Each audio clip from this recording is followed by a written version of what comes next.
Today we're going to be talking to Ruchir over in the healthcare field, and we're just going to dive into some conversation with Resonea. I'm so excited to have you. Thanks so much for being here. Thanks for having us, Miranda. So super interested to dive into it, but for context for our listeners, I'd love a little bit of an overview about who you are and your business. Thank you. Well, I got into Resonea a long series of different companies that I've either started or been a senior executive in. I started as a cardiologist, and somewhere along the way, I found the opportunity to start doing some more advanced research and things like that in a couple of small startup companies that I started working with. And one thing led to another. I became a startup entrepreneur at that point. Medical devices was really my focus, or medical technology. And this is what you're catching me on at Resonea is really my 7th medical technology startup. Wow. And, we've had a couple of very successful ones along the way. And luckily, I've managed to get associated with some great people through those prior startups, such that, we still have 3 or 4 of those people working together with us here at Resonea as well. So, the first thing that immediately pops into my mind, jumping from becoming a cardiologist to anything from being, straight in the line of cardiology, was that a difficult transition or decision to make? It was actually, because I grew up in a very ivory tower academic setting. So, I thought my whole life would be a college professor and a doctor. And, I'd help educate residents and things like that and write, medical papers. But along the way, I found out that medicine was changing quite a bit. And there were a number of places where we had some ideas, but we needed some help getting those ideas out to patients. And that help wasn't just going to be writing a good medical paper. You had to get involved with producing a solution for individuals. Some people do it just by trying to work with big companies and trying to get a solution. That's fine. I found that it was much faster for me to start working in the companies and doing the research within the company itself. And that's kind of how I started. I learned all the business stuff along the way. And, now, of course, I spend most of my time on the business side of the world. But really speaking, it was quite a transition to go from thinking of yourself as a college professor to thinking of yourself as a business person. And, as you went through and you progressed, it sounds like you went to many different startups and started many different things past that. Was it just this, spark and this passion that just kind of came about, or was it strategically, okay, now I'm moving to this, or was it just inspiration? How did that happen?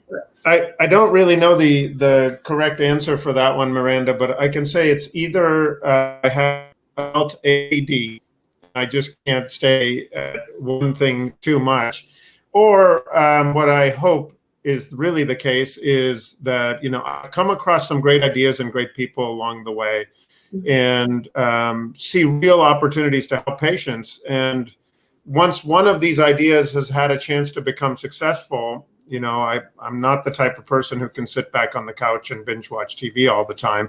I need to be doing something that, makes a difference in people's lives. So we're always looking for, the next big thing, as we're making one successful. Now, luckily, my teams around me have always kept me focused enough so that, we can actually work on the thing we're doing right now and make that successful before we jump into something else. But I love the idea of coming up with new solutions. And frankly, I find today it is not just easier, but there's so many opportunities to improve on. Because a lot of people say, hey, medicine, it's getting so complex, and there's, what else are you going to do? And we're already doing all these things for people. And I find there's even more opportunities to do things for people today than before, because our technologies can do so much more than we could before. So where you are today with Resonea, I'd love to know exactly what that company is doing and when you were founded, and kind of an update on that. Yeah, so Resonea, we're about 5 years old now. We started with an idea around sleep and sleep apnea. When we sold our last company, really, we were trying to think what's another important space that we can go into on the medical side where we can make a real difference. That's really where it came down to. And I will be honest, sleep was not our first thought. But when we kept looking at different places where we could make a difference, sleep and sleep apnea kept coming up over and over, because it turns out sleep apnea is the largest undiagnosed chronic medical disease today. Over 80% of the people who have sleep apnea are walking around not knowing they have a problem. They've never talked to a doctor about it. And it's one of these diseases that I call a hub disease. So it's a disease that makes other diseases worse. If you have sleep apnea, your diabetes tends to be worse, or you tend to have more depression episodes, or your heart disease tends to be worse. So it affects just about any aspect of any other chronic disease, and it's not diagnosed well. In the US alone, 20 million people are undiagnosed with sleep apnea. So we said, okay, great opportunity. And we started by developing an easier solution. We said, undiagnosed, let's make an easier test. And 2-3 years developing algorithms, developing a test, we came up with the first ever mobile software. So no hardware involved. It comes right on your own phone, and it can diagnose sleep apnea just by putting it at your bedside. And this software is now FDA cleared. It's the first time FDA has ever cleared just pure mobile software for any sort of diagnostic indication for disease. And, we're pretty excited about that. But we realized along the way, just doing a test alone wasn't enough. We had to solve the whole problem. So we're kind of, over the pandemic, we had the opportunity to rebuild a whole product where we can now screen somebody, diagnose them, get them to telemedicine care with sleep specialists specifically, and get them to treatment all within about a day and a half, all from home, all virtualized. In comparison, if you were to get identified with sleep apnea or risk of sleep apnea today, and if that was something that was being evaluated, it would on average take you 60 days, 90 days to get through the diagnostic pathway. We can do it in 1 day. Yeah, absolutely. I mean, personally, my grandma is trying to get into a sleep study to determine if she has sleep apnea, but there's this process where you need to get a referral, and then from the referral, you have to schedule a sleep study, and you have to be able to stay there overnight. So there's so many things that go into coordinating that, and like you had mentioned, so many people don't know about even having sleep apnea. So getting to the point where you acknowledge that it could be an issue, and then going through the full pathway to eventually get into a diagnostic and then find a resolution is a really long journey. Well, Miranda, you hit on a series of very important points in this journey. So number one, identifying the problem. On average, it takes 5 to 7 years before somebody who is diagnosed approaches a doctor with a concern. And part of the reason is sleep apnea is a disorder that only occurs when you're asleep. So that sounds obvious, but it's only when you're unconscious, so you don't feel the disease. You only feel the effects of the disease making you more tired, or making you gain weight, or making your other health conditions worse. And so it's really hard for an individual to identify it on their own. It's typically the other person in the room who identifies it, or the other person in the house who says, I'm really worried about you. You're choking in your sleep, or you're not breathing right. And that's how these people come forward. So what we decided is that there's got to be a better way. And we built not just the sleep apnea solution, but we've built a whole kind of sleep health and wellness solution, including screening. So let's say we're working with an employer or a health plan. Everybody can be screened for any sleep issues. It's a little bit disarming for people just to talk about sleep. They're okay with that. We don't have to hit them with sleep apnea up front. But if they do turn out to have a risk of sleep apnea, then we'll move them into the medical limb and say, hey, you really need to get something done about this. So you can get screened, you can get educated, you can learn about sleep health and wellness habits along the way, which people are pretty willing to do. And if it turns out you need something medical, we can help solve that problem for you too. So you don't have to wait 5 to 7 years or more. Yeah. And, like you had said, the long-term effects that can come with that, I would imagine that some of those effects could even be irreversible. I mean, the damage and increased risk that you have from, the diabetes and some of the other factors could cause some real damage, especially if you're going 5 to 7 years without identifying the issue. Yeah. I mean, the scariest part is there's some research from the last 4 or 5 years that point to patients who have dementia and Alzheimer's disease. were much more likely to have sleep apnea 20 years before. Wow. And so it actually biologically makes a little bit of sense, because a lot of people think when you're sleeping, your brain's asleep and relaxed. But in reality, there's a lot of activity going on in the brain. It's not the activity of thinking and kind of your daily waking stuff that you do. But I describe it as the equivalent of cleaning up after the big parade that happened in the day. So usually there's a big cleaning crew that has to do a lot of work after a parade. Same thing's happening in your brain. All of that metabolic and thinking activity in the day produced, some metabolites and proteins and things that need to be cleaned up. So there's a lot of flow going through the brain, cleaning some of these molecules. Well, it turns out a couple of those molecules are the ones that build up in patients with Alzheimer's. So imagine if you didn't get good sleep and that didn't get cleaned out, it can start building up and over time lead to Alzheimer's disease. Yeah, just as though if, a parade came through and they were only able to clean up half of it, the other half is still the next day. And then you're just kind of cleaning up back and forth. So one of the questions that I have, and you had mentioned 20 years prior, is sleep apnea something that's isolated to someone's age, or is it something that could just kind of come up at any point in your life? Yeah, it can come up at any point in your life is the real answer. Now, there are some higher, probability population. So generally, kind of the middle of the bell curve for sleep apnea diagnosis are people in their 50s or 60s. So as they're getting in middle age and older. But the feeling at least is if it's so highly undiagnosed that these people may have actually had sleep apnea at a younger age and we just didn't know it. The one thing I love to tell people, and it's really important, is that even though somebody does not look like a stereotypical sleep apnea patient, does not mean they don't have it. So example being, there are young female athletes who are very slim who have sleep apnea, just like there are older overweight men who have sleep apnea, which is kind of the classic description of that. So just because you don't look the part doesn't mean you don't have it, because it's not how you look on the outside, it's how your airway is on the inside that affects whether you block your airway at night. Yeah, absolutely. And, as you're introducing this product to your audience in your group, who is your end user? Is it the person who, an individual, or is it working with doctor's offices and, referring, or how are people finding out about your company? So we decided early on that the way we're taking this to market is we want to try to catch large populations of people. That's the way we're going to make a dent in this issue, kind of as a society. And the probably the more efficient way to do that is you work where the populations exist, which is people in health plans, people in large employer settings, health systems. So we actually specifically try to focus on those sort of entities as who we sell our product to.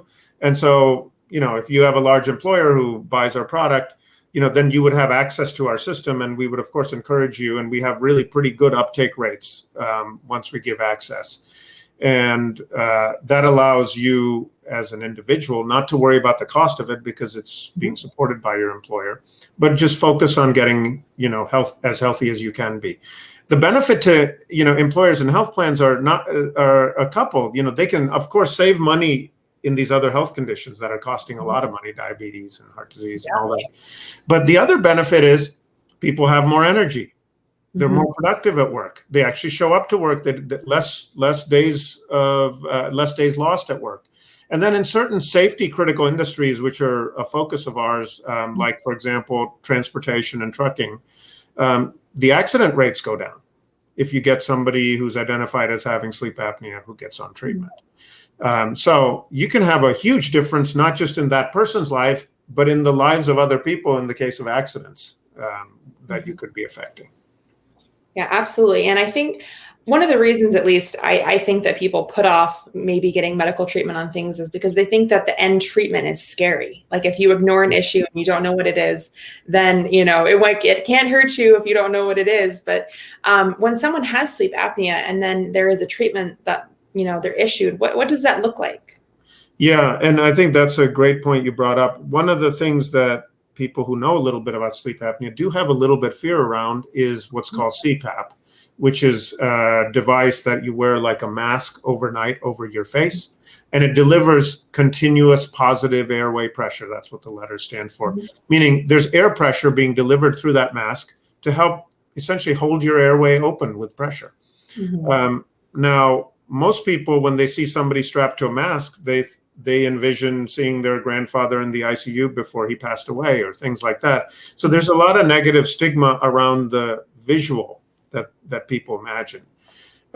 We've tried very hard when it comes to CPAP therapy to partner with companies that do provide the CPAP who are very high touch with individuals, so that people connect this with great outcomes, great daytime functioning, great functioning in bed at night, because it's found that, patients with sleep apnea or treated actually have less erectile dysfunction and things like that.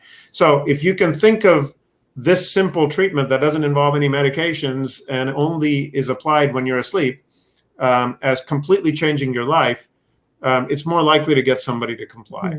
And there are other treatments too. And so we've stayed a little bit agnostic. So for example, in patients with less severe forms of sleep apnea, they can often benefit just from wearing what's called an oral appliance, which is really like a mouth guard that looks like those teeth whitening trays that people put on their teeth, but except it just holds your lower jaw forward and your tongue forward while you sleep.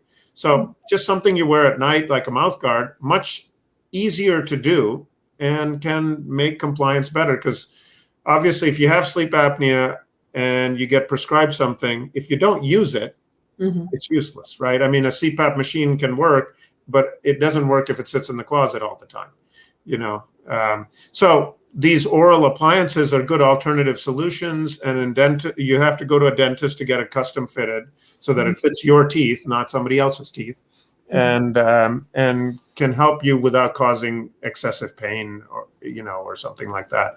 So we offer that as an opportunity too. We have a partnership with with a sleep dentistry company that is part of the Henry Schein system. Henry Schein's the biggest dental company in the world. So there's dentists in every city that are part of that network.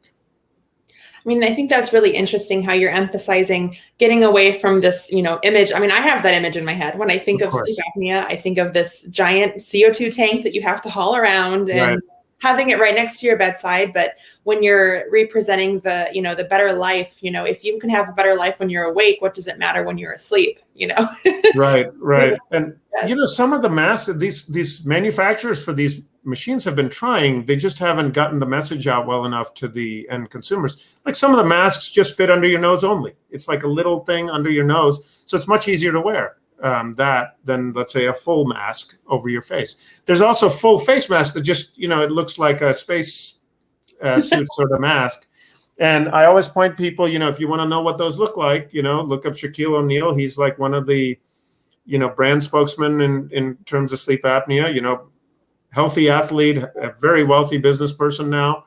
And, he wears this mask. He talks about it on YouTube videos and things like that. And, he says it just makes his day better. There's very few things in medicine where you take a treatment and you feel better literally overnight. And this is one of them.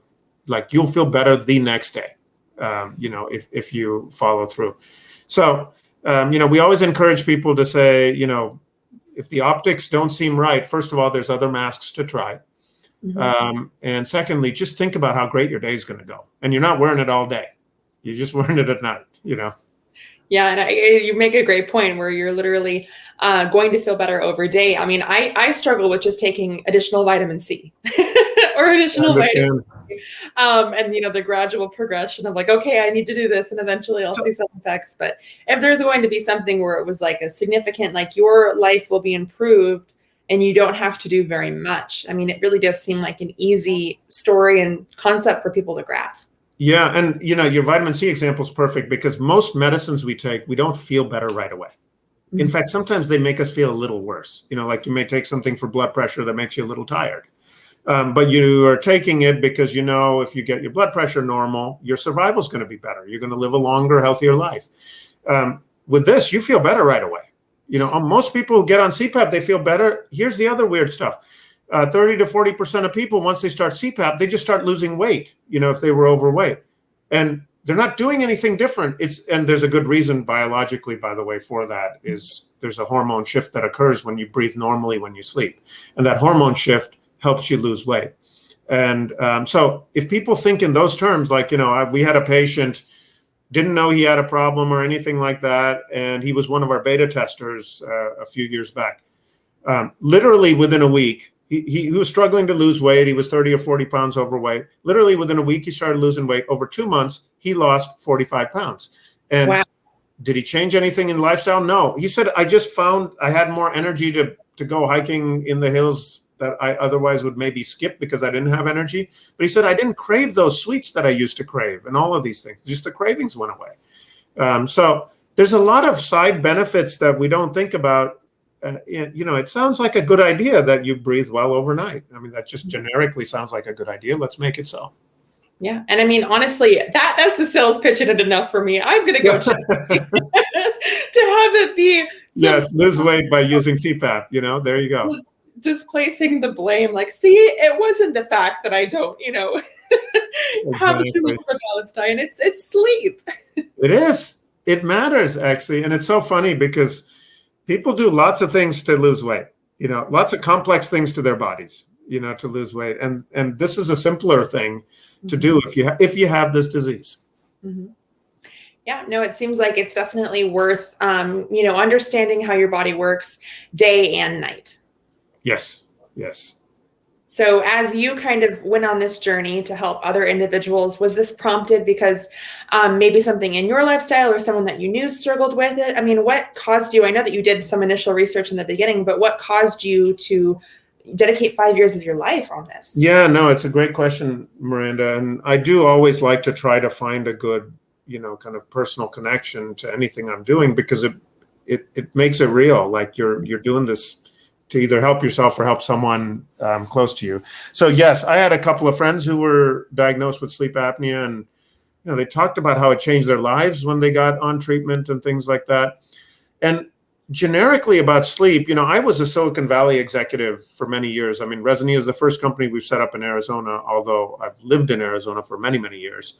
I used to fly to my office essentially when I worked. And I had that mindset of, you can sleep when you're dead and it's not a problem. Mm-hmm.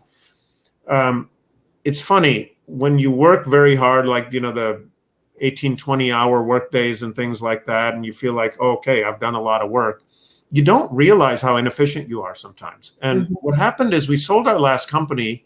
I came home and I slept. It sounds kind of weird, but I had some downtime. So I was able to look at some hobbies and rest for a little bit. And it took me about a month or two, and I could just feel the fog lifting from my own mind. And I could see things more clearly, and I was getting things done much faster. And I realized, all that not sleeping stuff that I was so proud of, it really was making me super inefficient at work and probably super crabby at home too. My mood was better and my efficiency was far better. So it really hit home to me how important sleep can be. And you don't realize it on a day-to-day basis until you get good sleep. So I'm sure people know times if you pull the night or you're just not firing on all cylinders. If you do it for years at a time, you don't notice what it feels like to fire on all cylinders anymore. Does that make sense? Absolutely. I mean, you bring up a great point. So often I hear the startup culture of, I sleep for 4 hours a night. I sleep for however long. Yes. I'm too busy. And it's like, well, are you too busy because you're not as efficient as you could be? Or, it's just interesting how that's carried as such a badge of honor. It is. And I carried it too. And I look back and say, that was stupid. But, now we're moving in the right direction. What I'm really excited about, though, is sleep is becoming an important item as consumers are thinking about their health. And I think even the pandemic has helped us think more seriously about, our bodies, our wellness, our health, our relationships, all of these things. And that has made sleep come front and center. I mean, lots of people talk about sleep now, and 5 years ago, 10 years ago, barely ever, Well, I would love to know if you have any advice to maybe a starting entrepreneur, identifying a passion and pursuing that. I just love to know your thoughts. Well, passions are passions for a reason. I mean, it is, I tell people, don't pursue an industry because somebody told you there's a lot of money to be made here. There are, if you're successful with your passion as a business entrepreneur, and if financial return is part of that, it's going to happen in almost any industry if you've solved a real problem. Second thing I tell people is, don't focus on the technology or the solution. Focus on the problem. What are you actually solving here? I told you we made a sleep test because we thought that an easier sleep test would be the solution to undiagnosed. And we realized along the way, no, we had to rebuild the whole system because we couldn't solve the problem just with a test. That had to be part of it, but it wasn't enough. Always focus on the problem you're solving, not the solution itself. That solution will come in place. And the third thing I tell people is, try really, really hard to surround yourself with people that you trust. That, in the life of an entrepreneur, especially a startup entrepreneur like myself, you go through a lot of cycles of, highly risky times for the company. Company could fail at this time. And the only way you get through it is with people who explicitly trust you and believe in you and you believe in. And the way we bring it all together is the mission of our company. I can tell you, everybody in the company knows the mission. They're interested in the mission. They're focused on the mission. That's why they're here. And it's helped us, weather what was a pretty tough time through the pandemic when a lot of people weren't buying or anything like that. And it's because we were all mission focused. People feel good when they go home at the end of the day feeling like they've really done something to change the world. And that's important. And I love that you've carried so many individuals through your many different, ventures and things that you've worked on. I mean, it seems like you've done a really good job of identifying individuals to surround yourself with that keep you focused and, keep companies going strong. Well, I haven't carried anybody. They've all carried me through. And we like being around each other. We're, luckily, we're kind of a family, and we argue like a family too when we need to, about things that are important to us. But in the end, it's built around, respect, mission, working well together, and enjoying what we do. It's much better to come in to work enjoying what you do. Yep. I mean, if you spend so much time at work, the key is enjoying it, and it won't feel like it's as much work. It's true. And even if work is in front of a Zoom video, it's still work, right? So we're lucky to have each other as a team. Yeah, I couldn't agree more. And last but not least, I would just love to give our listeners some insight into how they can learn more about your company. Sure. Our website is resonea.com, resonea.com. And our key product is called Drowzle, Drowzle. And I always, tell people if your employer, or if you're connected somehow on the purchasing side for either health and wellness benefits or safety, if it's a mission critical industry, we'd love to talk to you about our solution because there's nothing like it out there.